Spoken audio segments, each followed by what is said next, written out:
വേറൊരു തലത്തിലേക്ക് കൊണ്ടുവന്നു.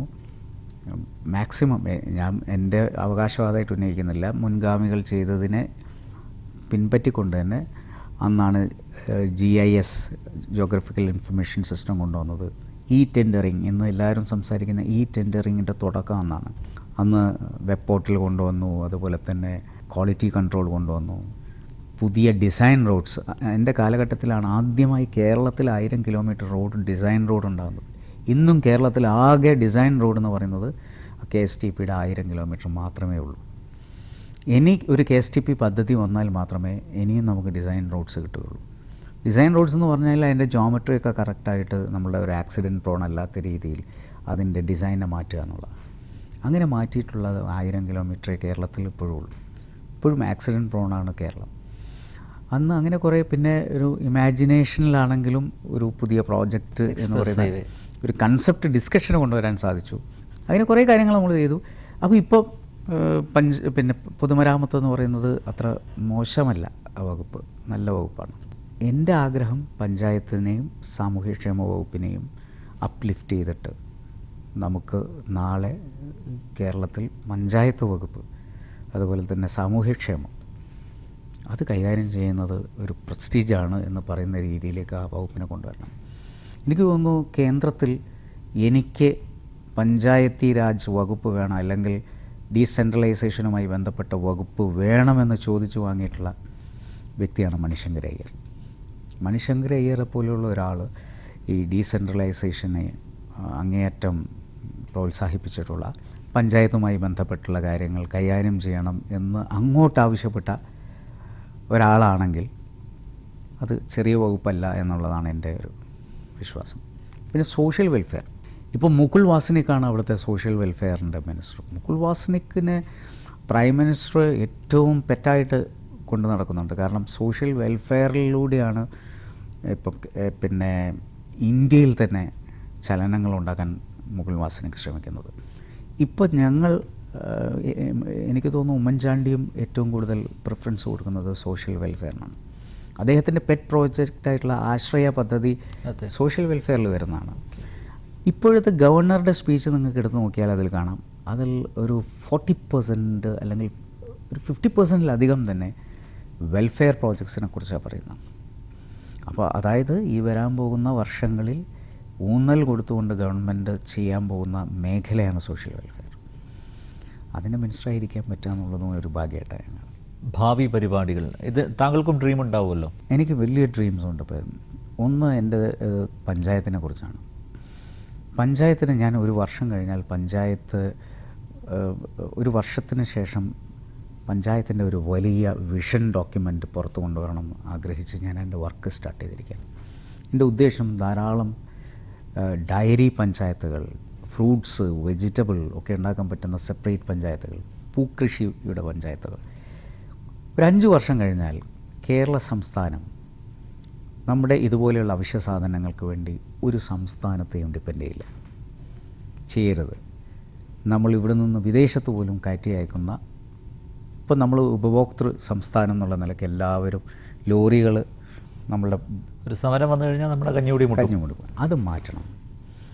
ഇനി ഇവിടെ കേരളത്തിനെ സ്വയം പര്യാപ്തമാക്കുക, സ്വയാശ്രയ കേരളം എന്ന് പറയുന്ന കൺസെപ്റ്റ്, അതിനുള്ള വിഷൻ ഡോക്യുമെൻ്റ് ഉണ്ടാക്കണം. അതിന് നമുക്ക് കുറേ ലോകത്തിൽ ഇതൊക്കെ പിന്നെ ശ്രമിച്ച് വിജയിച്ച കുറേ രാജ്യങ്ങളുണ്ട്. ബ്രസീൽ എന്ന് പറയുന്ന രാജ്യത്തെ നമ്മൾ ആരും ഇത്രയും വലിയൊരു ശക്തി പ്രാപിക്കും എന്ന് നമ്മൾ കരുതിയില്ല. പോർട്ടോ അലഗ്രെ എന്ന് പറയുന്ന ആ പ്രദേശം എത്ര പെട്ടെന്നാണ് ഈ പാർട്ടിസിപ്പേഷൻ ഗവൺമെൻറ്റിലൂടെ അടിച്ചു കയറിയത്. അതുപോലെ മറ്റ് ലാറ്റിൻ അമേരിക്കൻ കൺട്രീസും നമ്മൾ അതിൽ നിന്നും മാതൃകകൾ ഉൾക്കൊള്ളണം.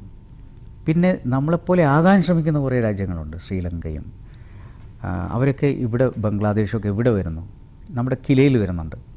ആ കില ഒരു ഇൻ്റർനാഷണൽ ഒരു ഡീംഡ് യൂണിവേഴ്സിറ്റിയുടെ നിലവാരത്തിലേക്ക് വരേണ്ടതാണ്. അപ്പോൾ IMGയും കിലയുമായിട്ടൊരു MOU സൈൻ ചെയ്യാൻ ഉദ്ദേശിക്കുന്നുണ്ട്. അതിലൂടെ ഈ പറഞ്ഞ ഇൻ്റർനാഷണൽ ആയിട്ടുള്ള ആളുകളെ ഇവിടെ കൊണ്ടുവന്ന് നമ്മുടെ പഞ്ചായത്ത് പ്രസിഡൻസുമായിട്ട് ഇൻട്രാക്ട് ചെയ്യിച്ചിട്ട് നമുക്ക് ഒരു അവബോധം നമ്മളുടെ പഞ്ചായത്ത് പ്രസിഡന്റുമാരുണ്ടാക്കണം. ഇപ്പോൾ ലോകബാങ്ക് പദ്ധതിയിലൂടെ 1000 കോടി, നമുക്ക് 1000-ൽ അധികം കോടി രൂപ ഇന്ന് മുഖ്യമന്ത്രി ഒപ്പുവെച്ചിട്ടുണ്ട്.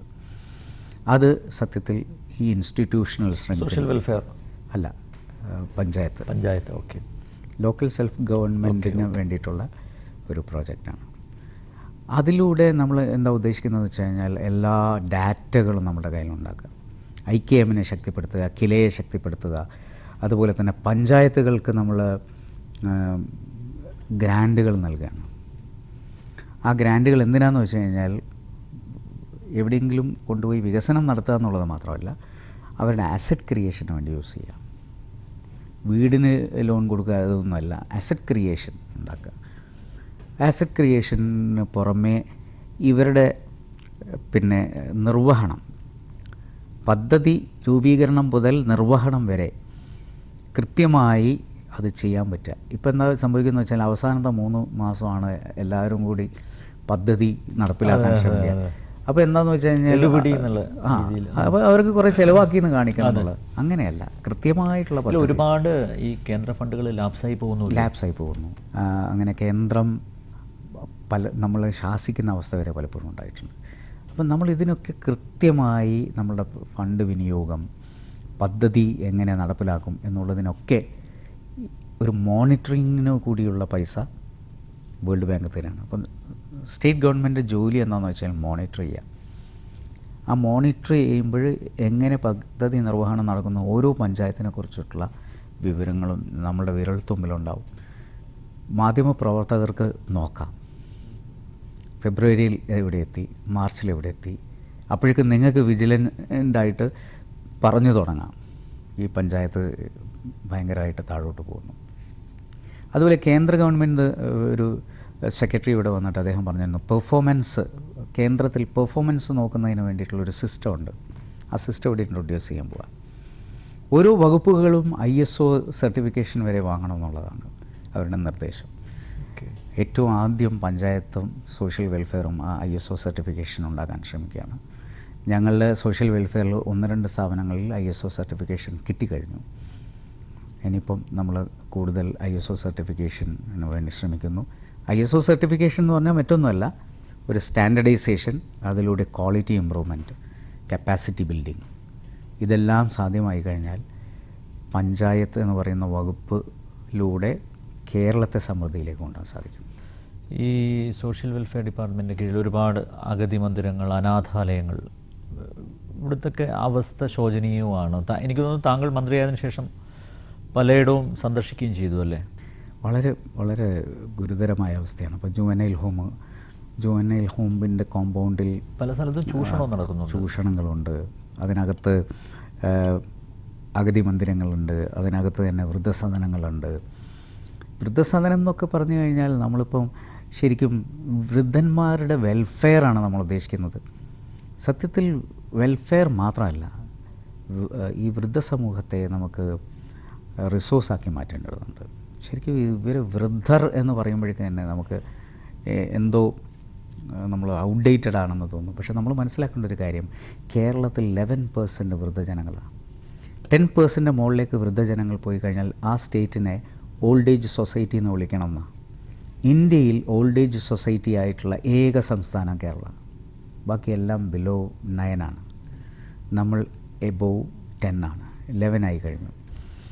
അപ്പോൾ എന്താ, ഒരു സൊസൈറ്റിയുടെ 11%നെ നമ്മൾ വൃദ്ധസദനത്തിൽ അടച്ചിട്ട് കഴിഞ്ഞാൽ എന്തായിരിക്കും ആ ഒരു സംസ്ഥാനത്തിൻ്റെ വളർച്ച? അപ്പോൾ ഇവരെ എന്തുകൊണ്ട് റിസോഴ്സായിട്ട് യൂസ് ചെയ്തുകൂടെ? ഞാൻ ജുവനൈൽ ഹോമിൽ കോഴിക്കോട് ചെന്നപ്പോൾ അവിടെ ഒരു ഇംഗ്ലീഷൊക്കെ സംസാരിക്കുന്ന ഒരു സ്ത്രീയെ കണ്ടു. നോക്കുമ്പോൾ അവർ ക്രിസ്ത്യൻ കോളേജിലെ പ്രൊഫസറായിരുന്നു പോലും. അങ്ങനെയുള്ള ഒരു സ്ത്രീ വൃദ്ധസദനത്തിൽ വെറുതെ കഴിഞ്ഞുകൂടേണ്ടവരല്ല. അവരൊരു അസറ്റാക്കി ഇവരെ അസറ്റാക്കി, ഇവരെ റിസോഴ്സാക്കി മാറ്റുന്നതോടുകൂടി കേരളത്തിൽ ഇപ്പം നമ്മൾ 55 വയസ്സിൽ റിട്ടയർ ആവുന്നു. പക്ഷേ ഇവിടെ നമ്മളുടെ ഏജ് 76 ആണ് സ്ത്രീകൾ മരിക്കുന്ന ഏജ്. ആവറേജ് 71 ആണ് പുരുഷന്മാർ മരിക്കുന്ന ആവറേജ് ഡേറ്റ്. നമ്മുടെ സമൂഹത്തെ വൃദ്ധസമൂഹത്തിൽ 62% സ്ത്രീകളാണ്. 62% സ്ത്രീകളായിട്ടുള്ള വൃദ്ധകളെ വൃദ്ധസദനങ്ങളിൽ മാത്രം ഇരുത്തേണ്ടവരല്ല. അവരെ നമുക്ക് പല രീതിയിലും ഉപയോഗിക്കാൻ പറ്റും. സ്കൂളുമായി അവരെ ബന്ധപ്പെടുത്താൻ പറ്റും. അവർക്ക് മുത്തശ്ശി കഥകൾ എന്ന് പറയുന്ന നഷ്ടപ്പെട്ടു പോയ കുട്ടികൾക്ക് മുത്തശ്ശി കഥകൾ കേൾക്കാൻ, അങ്ങനെ ഇതെല്ലാം റിസോഴ്സായിട്ട് നമുക്ക് യൂസ് ചെയ്യാം. അല്ലാതെ തന്നെ ഇവർക്ക് കൃഷിയിൽ ഏർപ്പെടാം, ഇവർക്ക് മറ്റ് പല പ്രവൃത്തികളിലും. കാരണം പലരും ബെഡ് റിഡൻ അല്ല, അവർക്ക് ഡിപ്രഷൻ വന്നിരിക്കുന്നു, അവരുടെ കുട്ടികൾ അവരെ ഉപേക്ഷിച്ചു പോയിരിക്കുന്നു. അവരെ എൻഗേജ് ആക്കിയാൽ തന്നെ ആ ഡിപ്രഷൻ എല്ലാം പകുതിയിലധികം. അവരെ സൈക്കോളജിക്കലി നമ്മൾ ട്രീറ്റ് ചെയ്യണം. അതുവഴി കൗൺസിലിംഗ് ആവശ്യമാണ്. പക്ഷേ അതെല്ലാം കഴിഞ്ഞാൽ അതിൻ്റെ എൻഡ് റിസൾട്ട് എന്തായിരിക്കണം എന്ന് വെച്ചാൽ അവർ ഒരു റിസോഴ്സ് ആയിരിക്കണം. ഇത് നടത്തുന്നവർക്ക് അവർക്ക് അതിൻ്റേതായിട്ടുള്ള പ്രോപ്പർ ട്രെയിനിങ് കൊടുക്കുന്നുണ്ടോ? എല്ലാം ഹൗ ടു ബിഹേവ്, അല്ലെ ഇങ്ങനെയുള്ള സ്ത്രീകളോട് അല്ലെ അന്തേവാസികളോട് അതാണ് നമുക്ക് ആവശ്യം. ഞാനാണ് പറഞ്ഞത്, കപ്പാസിറ്റി ബിൽഡിംഗ് എന്ന് പറയുന്നത് വളരെ ഇമ്പോർട്ടൻ്റ്. അംഗൻവാടിയിലെ ടീച്ചർമാർ, വർക്കേഴ്സ് ആൻഡ് ഹെൽപ്പേഴ്സ്, അവരുടെ ഇമ്പോർട്ടൻസ് നമ്മൾ അറിയണ്ടേ. അവരാണ് ഒരു കുട്ടിയുടെ പ്രീ പ്രൈമറി ലെവലിലുള്ള ഒരു കുട്ടിയുടെ മുഴുവൻ കാര്യങ്ങളും നോക്കേണ്ടത്. ആ കുട്ടിയുടെ ഹെൽത്ത്, ആ കുട്ടിയുടെ പോഷക ന്യൂട്രീഷൻ, ആ കുട്ടിയുടെ ഇമ്മ്യൂണൈസേഷൻ. അല്ല, അവരതിന് ക്വാളിഫൈഡ് ആയിരിക്കണ്ടല്ലേ. ഇപ്പോൾ SSLC ആണ് നമുക്ക് അതിൽ മിനിമം വെച്ചിരിക്കുന്നത്. പക്ഷേ അറ്റ്ലീസ്റ്റ് നമുക്ക് അവരുടെ കപ്പാസിറ്റി ഒന്ന് ബിൽഡ് ചെയ്ത് കൊടുക്കാം. ബിൽഡ് ചെയ്ത് കൊടുത്തു കഴിഞ്ഞാൽ അവരിവരെ നോക്കുന്നതിന് വേണ്ടി പ്രാപ്തരായിരിക്കണം. അതുപോലെ അംഗൻവാടിയുടെ തന്നെ ഡിസൈൻ മാറേണ്ടതുണ്ട്. ഇത്രയും കാര്യങ്ങൾ അവിടെ നിന്ന് സെർവ് ചെയ്യണ്ടേ, അതിന് പറ്റിയ രീതിയിൽ അംഗൻവാടി മാറണം. പക്ഷെ പലതും ചോർന്നൊലിക്കുന്നു, പല സ്ഥലത്ത് എലി, അങ്ങനെയുള്ള പ്രശ്നങ്ങളുണ്ട്. അപ്പം അവിടെ ഒരു മുറ്റം ഉണ്ടാകണം, കുട്ടികൾ കളിക്കാനുള്ള ഇൻട്രാക്റ്റീവ് ABCD ഒക്കെ കുട്ടികൾക്ക് കമ്പ്യൂട്ടറിലൂടെ ഇൻട്രാക്റ്റീവായിട്ട് പഠിപ്പിക്കാൻ പറ്റും. ആ ഒരു ആംബിയൻസ് ബിൽഡപ്പ് ചെയ്യണം. കുട്ടികൾക്ക് തന്നെ ആ അംഗൻവാടിയിൽ പോവുക എന്ന് പറയുന്നത് ഒരു ഇൻട്രസ്റ്റായി മാറും. പിന്നെ ഇവരെ പോഷകാഹാരം കറക്റ്റായിട്ട് ഉണ്ടാകുന്നുണ്ടോ എന്നുള്ളത് നമ്മൾ പിന്നെ അളന്നു നോക്കണ്ടേ ഓരോ സമയത്തും. വെറുതെ അങ്ങ് നമ്മൾ പോഷകം കിട്ടി എന്ന് പറയുക എങ്ങനെയാണ്? ഇപ്പോൾ ആദിവാസി മേഖലകളിൽ നമുക്ക് പോയി കഴിഞ്ഞാൽ അവിടെ സിക്കിൾ സെൽ അനീമിയ ഭയങ്കരമായിട്ടുണ്ട്. സിക്കിൾ സെൽ അനീമിയ മാത്രമല്ല, അത് പിന്നെ ഒരു ഹെറിഡിറ്ററി അസുഖം കൂടിയാണെന്ന് പറയാം. ശരിക്കുള്ള അനീമിക് ആയിട്ടുള്ള ഒരു 70% ഉണ്ട്. തീരദേശത്ത് ചെന്ന് കഴിഞ്ഞാൽ അവിടെ പോഷകാഹാരം ഇല്ലാത്ത എത്രയോ ആളുകളുണ്ട്. ഇതെല്ലാം നമ്മളുടെ പിന്നെ വിഭവത്തെ അല്ലെങ്കിൽ മാനവ വിഭവശേഷിയെ അശക്തമാക്കും. ഇതെല്ലാം ഞാൻ പറഞ്ഞില്ല, വികലാംഗർ എന്നൊക്കെ നമ്മൾ പറയുന്ന ആൾക്കാർ ശരിക്കും വികലാംഗരല്ല, അവർ ഡിഫറൻ്റ്ലി ഏബിൾഡാണ്. ഇപ്പോൾ ഒരാളുടെ കൈ മുറിഞ്ഞു, ആ ഒരു സംജ്ഞ തന്നെ മാറ്റണമല്ലോ. ഇപ്പോൾ ഒരാൾ കൈ മുറിഞ്ഞു, പക്ഷെ അയാൾ ചിലപ്പോൾ ചുണ്ടുകൊണ്ട് മനോഹരമായി പെയിൻറ് ചെയ്യും. അപ്പോൾ അയാൾ ഡിസേബിൾഡ് അല്ലല്ലോ, അല്ല, ഹീസ് ഡിഫറൻ്റ്ലി ഏബിൾഡ്.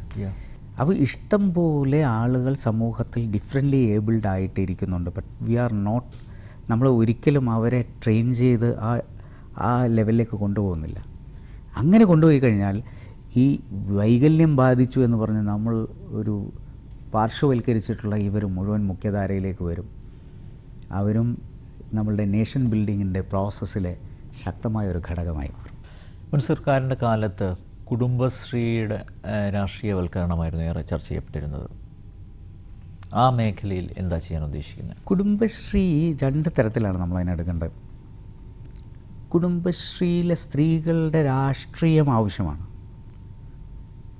ഞാൻ ഇപ്പോൾ പഞ്ചായത്ത് തിരഞ്ഞെടുപ്പ് കഴിഞ്ഞപ്പോൾ നോക്കിയപ്പോൾ പഞ്ചായത്ത് തിരഞ്ഞെടുപ്പിൽ തിരഞ്ഞെടുക്കപ്പെട്ട സ്ത്രീകളിൽ 62% കുടുംബശ്രീ അംഗങ്ങളാണ്. അതൊരു പോസിറ്റീവ് സാധനമാണ്. It is dangerous to be apolitical than political. അപ്പോൾ സ്ത്രീകളുടെ രാഷ്ട്രീയ അവബോധം വർദ്ധിച്ചിരിക്കുന്നു. ഈ 62% ഇടതുപക്ഷമൊന്നുമല്ല, അല്ലെങ്കിൽ പിന്നെ UDF മാത്രമല്ല, മിക്സ്ഡാണ്. അപ്പോൾ അവരുടെ പൊളിറ്റിക്സ് വേണം. പക്ഷേ മറ്റ് പ്രക്രിയയിലേക്ക് പൊളിറ്റിക്സ് വരാൻ പാടില്ല.